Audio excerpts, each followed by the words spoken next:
விசேஷம் 17வது அதிகாரம் அதனுடைய 14வது வசனத்தை ஒருவர் வாசிக்கலாம்.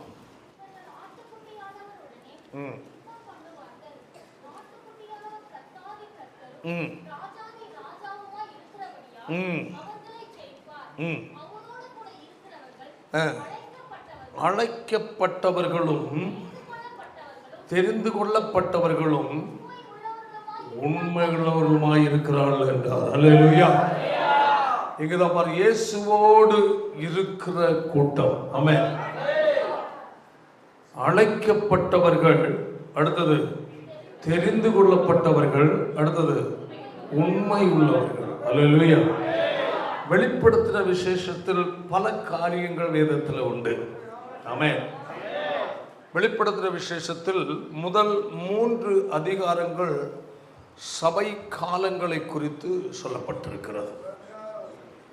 இதை குறித்து உங்களுக்கு திருஷ்டமாக இருந்தால் ஸ்டடியில் நான் உங்களுக்கு விளக்கமாக கொடுப்பேன். முதல் 3 அதிகாரங்கள் சபை காலங்களை பற்றியது. அடுத்தபடியாக பார்க்கும்போது உபத்திரவ காலம். உபத்திரவ காலம் அதாவது தேவன் மனுஷனை வாதிப்பது மற்றும் கைவிடப்பட்டவர்கள் வாதிக்கப்படும், இப்படிப்பட்டதான உபத்திரவ சம்பவங்கள் 4ஆம் அதிகாரத்திலிருந்து 19ஆம் அதிகாரம் வரையிலேயும் அந்த உபத்திரவங்கள், பூமி மேல் நடக்கிற உபத்திரவங்களை குறித்து அதில் சொல்லப்பட்டிருக்கிறது. அதனுடைய வெளிப்படுத்தல் 4வது அதிகாரத்திலிருந்து அதனுடைய 19ஆம் அதிகாரம் முடிய காணப்படுகிறது. அடுத்தபடியாக அதிகாரம் 20வது அதிகாரம் 1 முதல் 10 வரை உள்ள வசனத்தில் பார்க்கும்போது 1000 வருஷ ஆட்சியை குறித்து அங்கு சொல்லப்பட்டிருக்கிறது. 20வது அதிகாரம் 11 முதல் 15 வரை உள்ள வசனங்களில் வெள்ளை சிங்காசன நியாய தீர்ப்பை குறித்து சொல்லப்பட்டிருக்கிறது. 21ஆம் அதிகாரத்திலிருந்து அதிகாரம் 1 முதல் 22ஆம் அதிகாரம் 5ஆம் வசனம் வரையிலேயும் புதிய வானம் புதிய பூமியை குறித்து தெளிவாக அங்கு சொல்லப்பட்டிருக்கிறது. தொடர்ந்து அடுத்தபடியாக 22வது அதிகாரம் 6 முதல் 21ஆம் வசனம் வரையிலேயும் தொடர்ந்து முடிவில்லாத நித்திய வாழ்க்கை குறித்து சொல்லப்பட்டிருக்கிறது. இவைகள் அந்த வேத வெளிப்படுத்தின விசேஷத்தில் பிரித்து பகுத்து பேசும்போது இதற்குள் இவைகள் அடங்கி இருக்கிறது. முதலாவது சொல்லப்பட்டிருக்கிற சபை காலம், அதனுடைய 3ஆம் அதிகாரம் வரையிலே 1ஆம் அதிகாரம் 3ஆம் அதிகாரம் வரையிலேயும் சொல்லப்பட்டிருக்கிற சபை காலங்களை பார்க்கும்போது சபையில் ஆவிக்குரிய எழுச்சியும் வீழ்ச்சியும் குறித்து நாம் அதில் பார்க்க முடியும். நான் ஏன் இந்த முகவரையாக இந்த காரியங்களை சொல்லுகிறேன் என்றால், அல்லேலூயா, பரலோகத்தில் ஆண்டவராகிய இயேசுவோடு கூட ஒரு பெருங்கூட்ட ஜனங்கள் இருக்கிறார்கள். ஆமென். அந்த ஜனங்களை குறித்து தான் நாம் இங்கு முதலாவது வாசித்த வேத வசனத்தில் உள்ளது. நான் ஸ்டடியாக உங்களுக்கு நான் கொடுக்கவில்லை, நான் முகவரையாக இதை நான் பேசி தொடர்ந்து சில விளக்கங்களை அதில் கொடுக்க தான் விரும்புகிறேன். எபேசு சபையை குறித்து 7 சபைகளில் எபேசு சபையை குறித்து நாம் பார்க்கும்போது பெந்தேகோஸ்தே நாளாகிய முதல் நாளிலிருந்து 100 வருடங்கள் அந்த எழுப்புதல் தொடர்ந்தது. பெந்தேகோஸ்தே, அதாவது சபையில் வந்த மாற்றங்கள். ஆமென். இன்று எப்படி இருக்கிறது, அன்று எப்படி இருந்தது என்பதை குறித்து எந்தெந்த ஆண்டுகளில் என்னென்ன மாற்றங்கள், இதில் இந்த 7 சபைகளை 7 காலங்களில் உள்ள ஆவிக்குரிய தரத்துக்கு ஒப்பிட்டு சொல்லப்பட்டிருக்கிறது. கர்த்தருக்கு ஸ்தோத்திரம். அதில் எபேசு சபையின் காலம் பார்க்கும்போது அதனுடைய பெந்தேகோஸ்தே நாள் முதல் கிபி 100 ஆண்டு வரையிலேயும் அந்த பெந்தேகோஸ்தேயின் அனுபவங்கள் அங்கு காணப்பட்டது.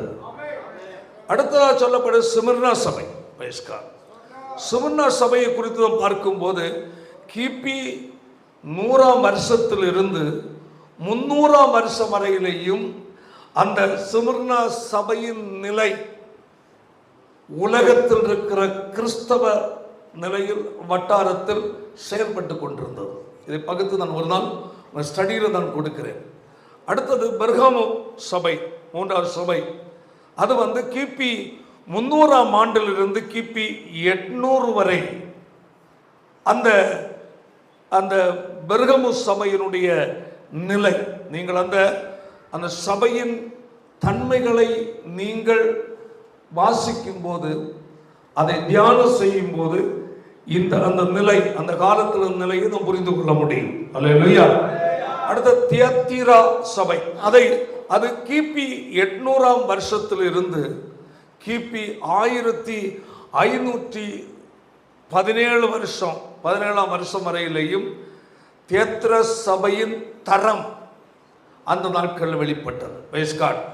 அடுத்தது சர்தை சபை சொல்லப்பட்டிருக்கிறது, 5ஆவது சபை. சீர்திருத்த காலம் என்று ஒன்று இருந்தது. வைஸ்காட். சரித்திரத்தில் உள்ளது. அதாவது அந்த முதல் நூற்றாண்டு அனுபவங்கள் 100 ஆண்டு தான் தாக்கு பிடித்தது. பெந்தேகோஸ்து நாளில் ஏற்பட்ட அந்த எழுப்புதல், அல்லேலூயா, எத்தனை 100 வருஷம் தான் அது நின்றது. அப்படி என்றால் அன்றைய உபதேச சத்தியங்கள், தெய்வ பக்தி, பரிசுத்தம், இவைகளெல்லாம் கிறிஸ்தவ சபைகளில் நின்றதான காலம் அது 100 ஆண்டுகள். அந்த இடையில் கூட சில காரியங்கள், சில தன்மைகள் எங்க உள்ள நுழைஞ்சிருச்சு. அதான் விஷயம். நீங்க அதை பார்த்தீங்கன்னா தெரியும். அந்த எபேசு சபையினுடைய அந்த 2வது அதிகாரம் 1ஆம் வசனம் படிங்க, பார்க்கலாம். என்னவெனில்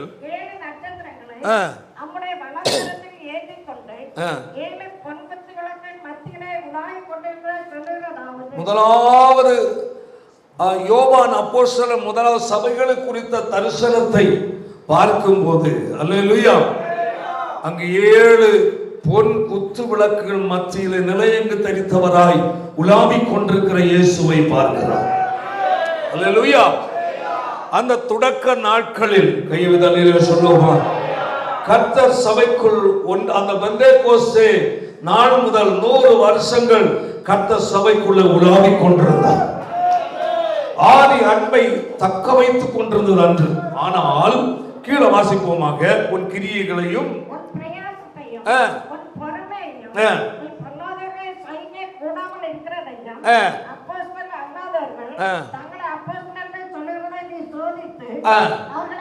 அன்று முதல் நூற்றாண்டில் தேவ சபைக்குள் நல்ல ஒரு தெளிவு இருந்தது. ஆமென். அல்லேலூயா. ஒரு பெரிய ஒரு வெளிப்பாடு. ஆமென். ஏனென்றால் அப்போஸ்தல காலமாய் இருந்ததனால் போலி அப்போஸ்தலர்கள் எழும்பும் போது அடையாளம் கண்டு கொண்டார். இன்று அது இல்லை. அல்லேலூயா. யார் உண்மையான அப்போஸ்தலன், யார் உண்மையான ஊழியக்காரன், யார் உபதேசத்தை தவறா கொடுக்கிறான் என்ற ஒரு பெரிய தெளிவு முதல் நூற்றாண்டில் அந்த 100 ஆண்டுகளில் இருந்த சபைக்குள்ள காணப்பட்டது. அடுத்த கீழே வாசிப்போம்.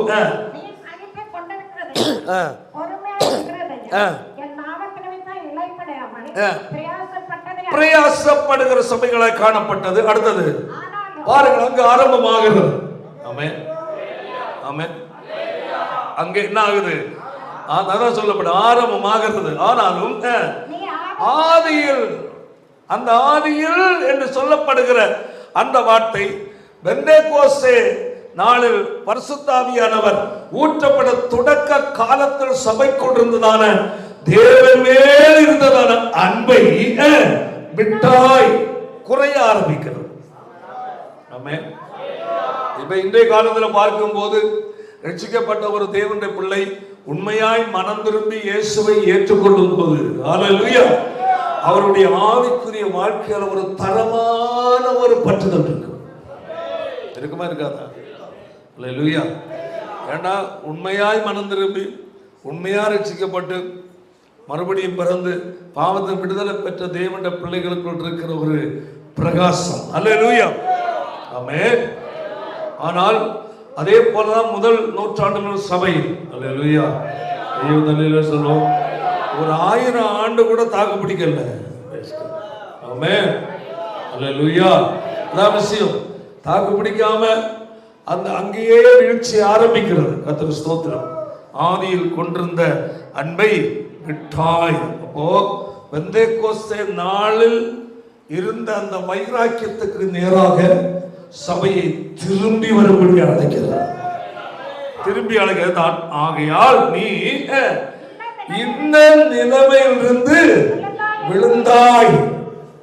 அந்த அன்பில் பின்வாங்குவது, அதாவது அந்த அன்பில் குறைவுபடுகிறது. எந்த சூழ்நிலையில் நீ உனக்கு ஏற்பட்டது என்பதை நீ அறிந்து என்ன செய்?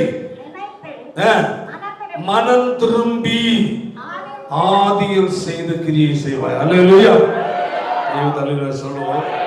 அப்ப முதல் அந்த நூற்றாண்டில் ஆமென் அப்போஸ்தலர்களுடைய அந்த காலத்தில் தானே சில சம்பவங்கள் ஏற்பட்டது. நமக்கு தெரியும். அப்போஸ்தலர் 5வது அதிகாரத்தில் அனனியா சப்பீராவுடைய திருட்டு புத்தி. ஆமென். அல்லேலூயா. அன்றைக்கு உடனே தேவனுடைய அடி அங்கு விழுந்தது.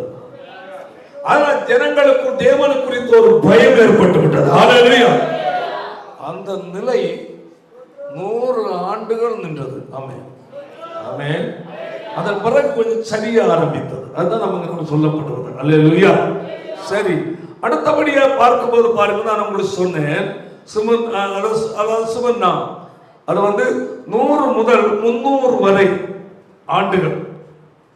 அது கீழே பார்க்கும்போது பெருகமோ 300 800 வருஷம் வரை இதை. அடுத்த தியத்தீரா சபை கிபி 800வது வருஷத்தில் இருந்து 1517 வருஷம் வரையிலேயும் அந்த நிலை காணப்பட்டது. அதில் நம்ம உள்ள இறங்கி பார்த்தா என்னென்ன காரியம் என்பதை அந்த இதுகளை பார்க்க முடியும். அப்ப அந்த காலத்தில் ஏன் அந்த காலங்களை ஒப்பிட்டு பேசப்பட்டு என்றால், அந்த காலத்தில் இருந்த சபைகளுக்குள் உள்ள சம்பவங்கள் இந்த ஒவ்வொரு சபைக்குள்ளேயும் வெளிப்பட்டிருக்கிறது. ஆமென். சர்தை சபை நான் சொன்னேன் சீர்திருத்த காலம் அது. ஆமென். அந்த காலம் உள்ளூர் சபைகள் அநேக உருவாச்சு.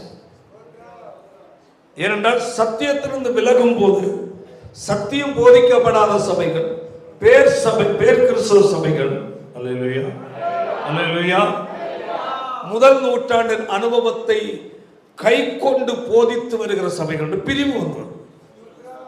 ஆமென். அல்லேலூயா. ஏன்? அதாவது சத்தியத்தில் நிற்கிற ஒரு கூட்டம் ஜனங்கள் இன்றைக்கும் கிறிஸ்தவ உலகத்தில் உண்டு. அல்லேலூயா. சொல்லுவோம். அன்று அந்த சீர்திருத்த காலத்தில் சத்தியத்தை விட்டு விலகினவர்கள் ஒரு குரூப். ஆமென்.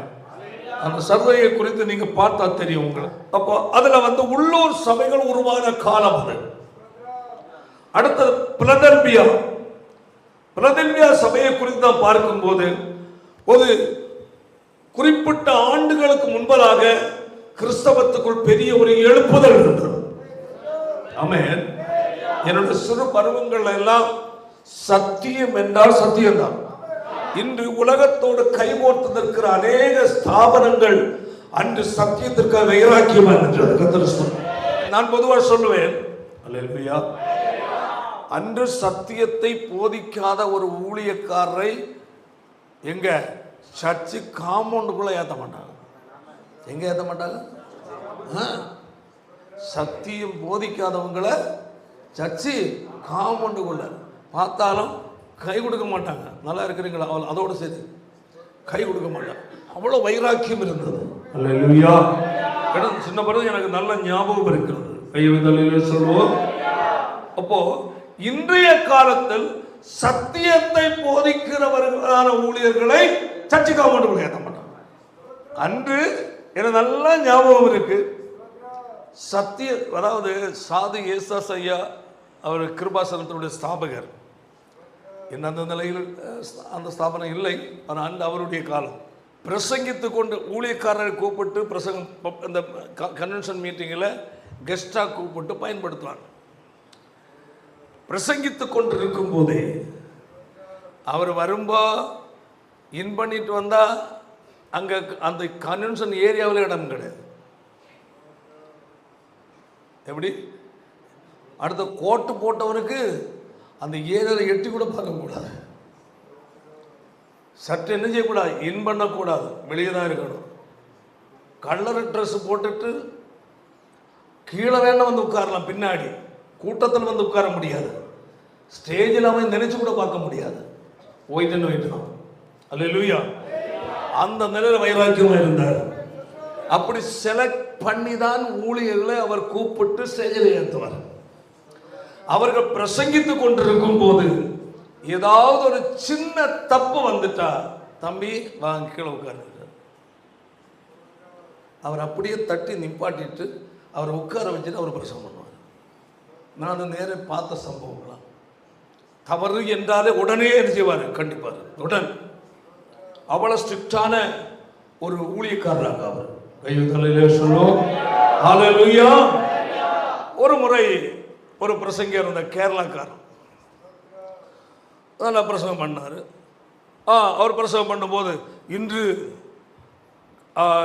அதாவது ஒரு முதல் நாள் பிரசங்கம் பண்ணிட்டு சொன்னார், இன்று நான் எந்த நோயாளிகளுக்காகவும் யாருக்காக என்ன செய்வதில்லை, ஜெபிப்பதில்லை. நோயாளிகளுக்காக நான் கடைசி நாள் ஜெபிப்பேன். ஆனால் தேவனுடைய பிள்ளைகள் கடைசி நாள் ஜெபிப்பதற்கு என்ன செய்யுங்க, ஆயத்தமாக வாருங்கள் என்று சொல்லி பிரசங்கம் பண்ணார். பிரசங்கம் பண்ணிட்டு கடைசி பிரசங்கத்தை முடித்தார். முடிஞ்ச உடனே தம்பிங்கவா அப்படி பாக்கெட்டில் கை போட்டு இதை வச்சுக்க கிளம்புன்னு கேட்டாங்க. ஏன்னா ஏன்னா நோயாளிகளுக்காக என்னையும் ஜெபம் பண்ண போகிறேன், கடைசியில் தானே ஜெபம் பண்ண போகிறேன். அப்போ என்னையும் நோயாக இருக்கிறவங்க ராத்திரி செத்து போனால் என்ன செய்வேன்? இன்னும் உடம்பு செல்லாம் வந்திருக்க நிறைய பேர் இருக்கான். இன்னும் ராத்திரியோ நாளை காலையில் செத்து போயிட்டான்னா நீ பதில் சொல்லுவியா? அப்போ அப்படிப்பட்ட ஒரு ஜெபம் எனக்கு ஸ்தாபனத்தை வேணும் கிளம்பிட்டாள். பஸ் ஏற்றி விட்டாள். அவ்வளவு ஸ்ட்ரிக்டான ஊழியக்காரர். அல்லேலூயா. எந்த ஊழியக்காரன் முகதாட்சணியம் பார்க்கிறது. ஆமென். அண்ட் அவ்வளவுதான் இங்கு சொல்லப்பட்ட ஏகதேசம் அந்த பிலதெல்பியா என்றதான அதனுடைய நிலை ஒரு கொஞ்சம் பலன் இருந்து, என்னுடைய நாமத்தை நீ மறுதலிக்காமல் வசனத்தை கை கொண்டபடியினால் உனக்கு என்ன வைக்கிறது, திறந்த வாசல். அந்த சத்தியத்திற்கு அவர் வைராக்கியம் கொண்ட காலம். ஆமென். ஹல்லேலூயா. சத்தியத்தின் மேல் ஒரு நேசம் ஜனங்களுக்கு இருந்தது. சத்தியத்தை போதிக்க வேண்டும், கற்றுக்கொள்ள வேண்டும் என்றதான ஒரு ஆர்வம் தேவனுடைய ஊழியர்களுக்குள்ளே இருந்தது. ஆமென். ஆனால் இந்த காலம் லவோதிக்கேயா சபையின் நிலையை பார்த்தால் என்ன சொல்லப்பட்டிருந்தால், மக்களுடைய ஆளுகை சபைக்குள்ள. நல்ல கவனிச்சுடுங்க, யாருடைய ஆளுகை? அப்படி இன்னும் சொல்ல போனா விசுவாச இழப்பு. அப்ப இந்த காலமாக்காது. அல்லேலூயா. மக்களுடைய ஆளுகை என்றால் ஒரு ஊழியக்காரன் பிரசங்கிக்காரன் என்றால் சத்தியம் மக்களுக்கு பிடிக்காது. மக்களை கவர் பண்ணி மக்களுடைய இருதயத்தில் இடம் பிடிக்கிற அளவுல மக்களை சத்தியத்தின் மூலமாய் கண்டிக்காதபடி மக்களுக்கு ஏற்றபடி என்ன செய்வது, போதிக்கிற காலம். யாருடைய விருப்பம் நிறைவேறுவதில்லை, தேவனுடைய விருப்பம் அல்ல. யாருடைய விருப்பம், மக்கள் விருப்பத்திற்கு போதிப்பதற்குரிய ஊழியர்கள் என்று தாராள எழுதிவிட்டார். தேவனை பிரியப்படுத்த வேண்டும் என்ற எண்ணம் அல்ல. அல்லேலூயா. அல்லேலூயா. ஜனங்கள் கூட்டம் சேர்க்கணும். ஆமென். கூட்டம் சேர்த்தாதான் என்ன கிடைக்கும், காணிக்கை கிடைக்கும். ஆமென். மக்களை, அதாவது இந்த காலம் மக்களுடைய ஆளுகை, மக்கள் விரும்புகிற போதனை. ஆமென். பாவத்தை பாவம் என்று கண்டித்து உணர்த்தாதது, சத்தியத்தை சத்தியமாக போதித்து எச்சரிக்காத போதனை. அதுதான் இந்த லவோதிக்காய சபையினுடைய இந்த காலம். நன்றாக புரிந்து கொள்ள வேண்டும். தொடக்க காலத்துக்கும் இப்போ உள்ளதற்கும் எவ்வளவு வீழ்ச்சி ஏற்பட்டிருக்கிறது. அல்லேலூயா. ஆனா இதன் மத்தியில அவரோடு கூட உன்னதத்தில் நிற்பதற்காக ஆமென் ஒரு மூன்று ஜனங்களை கர்த்தர் ஆயத்தப்படுத்திக் கொண்டிருக்கிறார். தேவன் அளவு கடந்த தாகம் கொண்டிருக்கிற தேவனுடைய பிள்ளையே, ஆமென். விசுவாச வீழ்ச்சியாகிய இழப்பும் மக்களுடைய இருதயத்தை குளிர பண்ணுகிற நிலையில் உள்ளதான செய்தியும் தொனித்துக் கொண்டிருக்கிற இந்த காலத்தில், ஹல்லேலூயா, முதல் நூற்றாண்டுக்கு உன்னை கர்த்தர் அழைக்கிறார். ஹalleluya. ஆண்டவருக்கு வைராக்கியம் வந்திருக்கிற ஜனங்கள் இன்று தேவை. பாருங்க, இரண்டாவது அதிகாரத்துல 1ஆம் வசனம் வாசிக்க பார்க்கலாம். எழுத வேண்டியது என்னவெனில்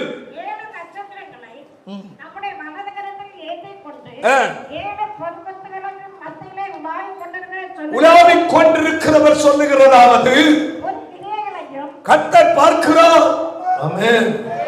ரட்சிக்கப்பட்ட தேவ ஜனமே, உன்னை கர்த்தர் கவனிக்கிறார். ஆமென். உன் கிரியையில் தேவனுக்கென்று படுகிற பிரயாசம் நல்லா புரிந்து கொள்ளுங்கள். கர்த்தர் ஏதோ கண்மூடித்தனமாக ஏதோ கொஞ்சம் அல்லேலியா ஸ்தோத்திரன்னு சொல்லி கை தட்டுன உடன் மயங்குகிறவர் அல்ல. அல்லேலூயா, அல்லேலூயா. நீ கொஞ்சம் ஆக்ஷன் கொடுத்தவுடன் கர்த்தர் அவர் மயங்குகிறவர் அல்ல. அல்லேலூயா.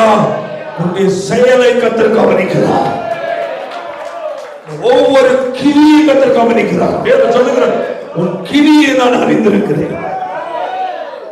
எவ்வளவுதான் தேவனுடைய ஆலயத்துக்கு வந்தாலும், எவ்வளவுதான் நீ ஜெபித்தாலும், எவ்வளவு தேவனுக்கு என்று கொடுத்தாலும், அல்லேலூயா, உன்னை கண்காணிக்கிற தேவன் ஒருவர் இருக்கிறார்.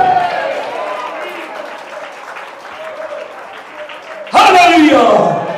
கர்த்தருக்கு முன்பதாக நீ குறைவுள்ளவராய் இருக்கிறாயா, சரியா இருக்கிறாய் என்பதை உனக்கு முன்பதாய் ஆவிக்குரிய வாழ்க்கையில் ஒரு தராசை கர்த்தர் வைத்திருக்கிறார்.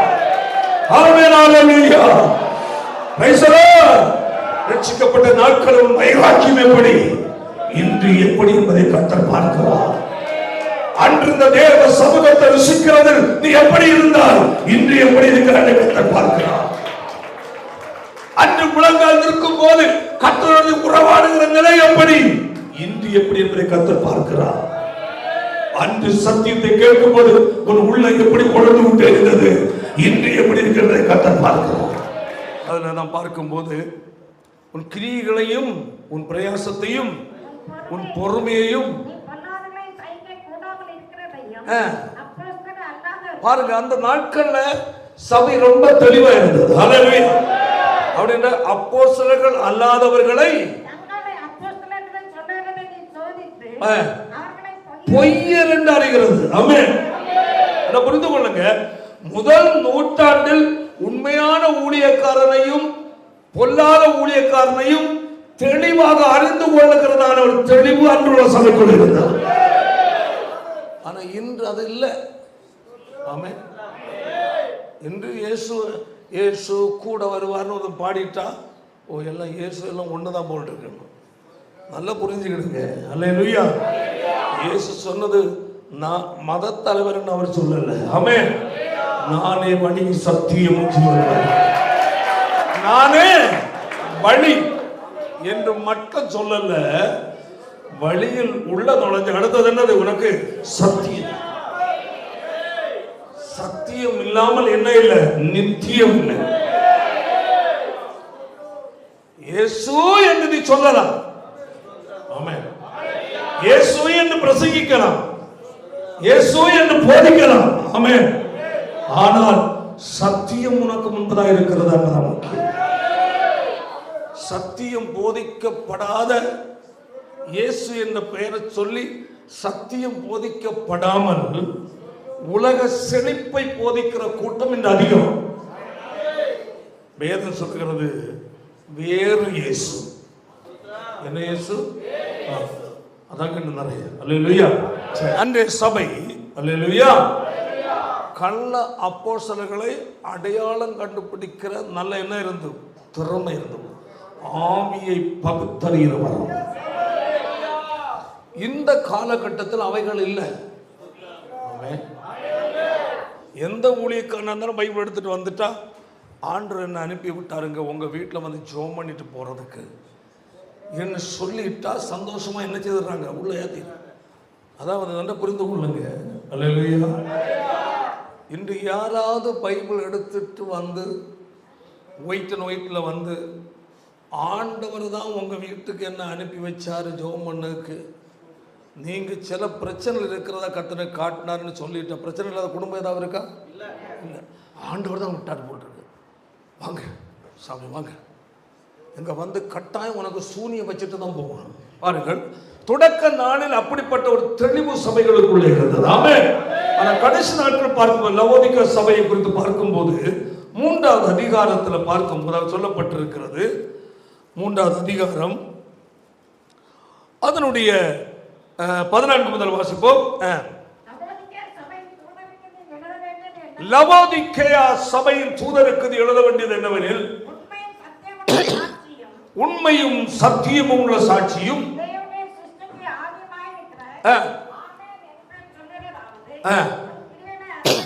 உன் கிரியைகளை அறிந்திருக்கிறேன். நீ குளிரும் அல்ல அனலும் அல்ல, நீ குளிராயாவது அனலாயாவது இருந்தால் நலமாயிருக்கும். இப்படி நீ குளிருமின்றி அனலுமின்றி வெதுவெதுப்பாயிருக்கிறபடியினால் உன்னை என் வாயின் என்ன பண்ணிவிடும், வாந்தி பண்ணி போடுவேன். அல்லேலூயா.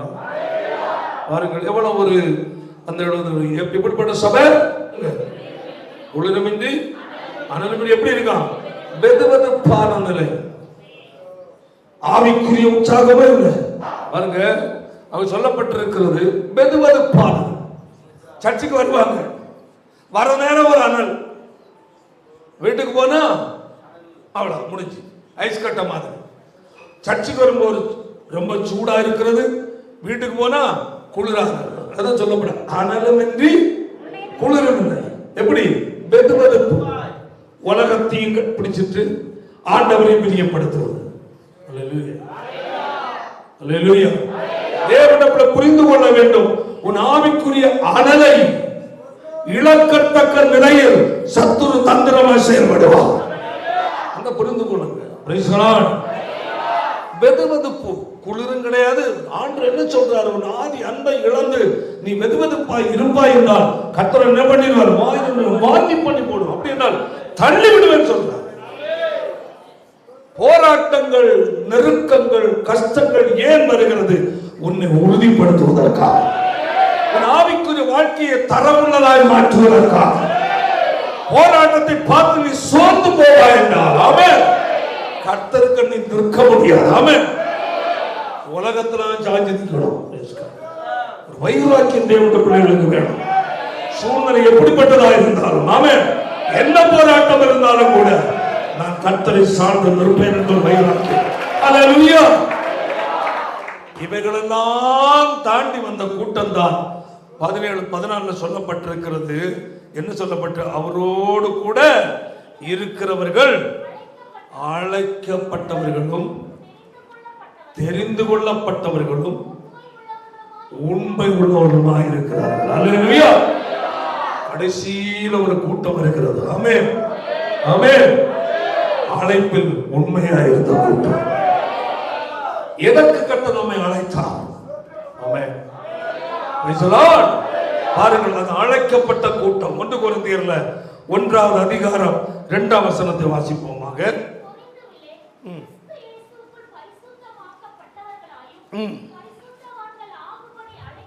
அழைக்கப்பட்டவர்கள், சொல்லுவோம். எதற்கு அழைக்கப்பட்டவர்கள்? பரிசுத்தவான்கள் ஆகும்படி அழைக்கப்பட்டவர்கள். எப்படி அழைக்கப்பட்டவங்க சொல்லுங்க, சுத்தமா சொல்லுங்க. பரிசுத்தவான்கள் ஆகும்படி. அதை சொல்லுவோம். வாசிப்பவங்க கூட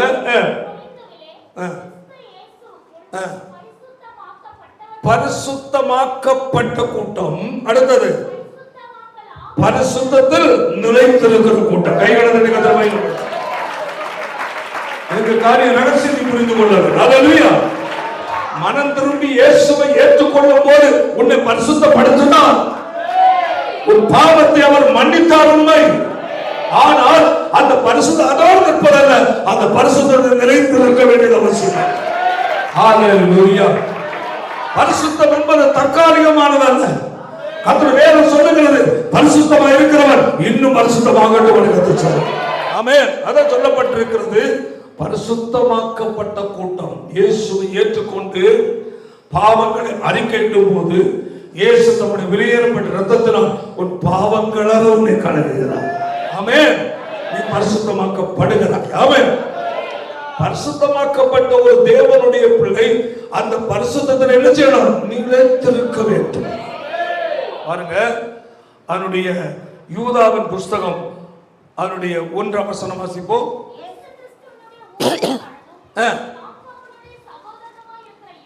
யூதா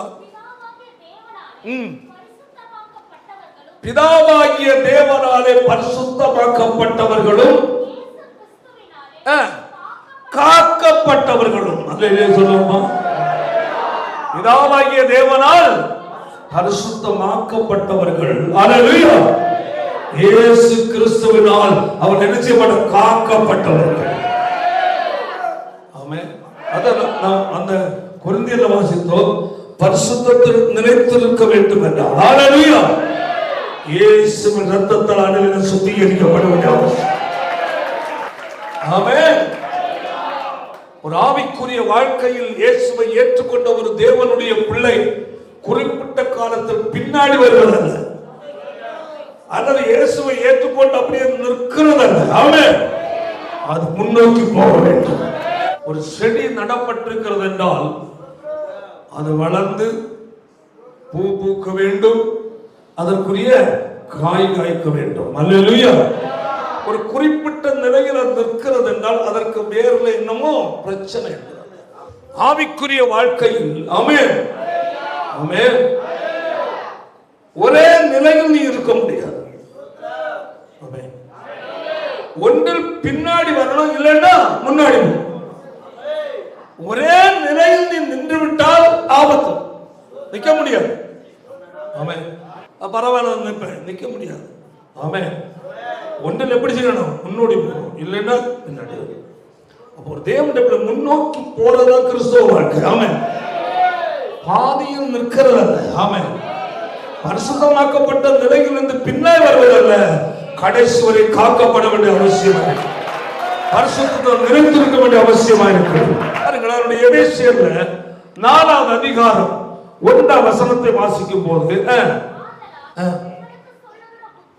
சொல்லுகிற புத்தி என்னவென்று, அழைக்கப்பட்ட அழைப்புக்கு பாத்திரவான்களாய் நடக்கணும்.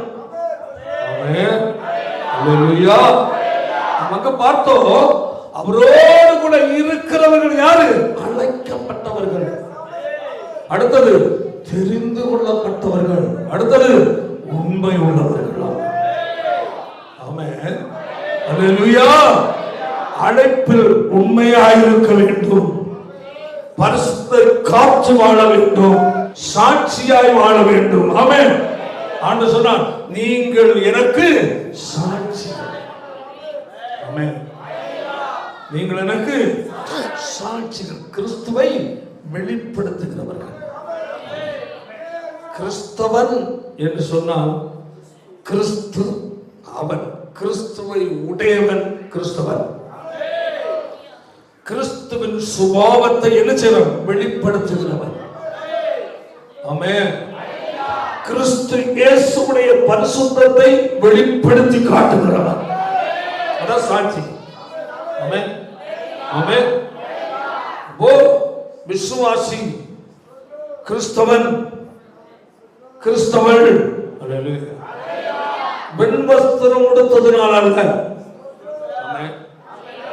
தேவை அதல்ல பிரதானம். அல்லேலூயா. காதிலே மூக்கிலே கழுத்திலே ஒன்று இல்லாமல் இருப்பதல்ல, அதுவும் தேவை.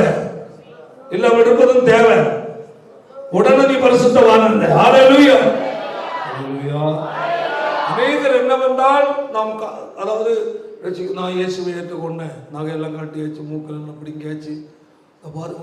ஒரு சகோதரர் சொன்னா, பாஸ்டர் காதில் ஒரு ஓட்டை கிடையாது, ஆனால் வாழ்க்கை பூரா தாறுமாறு.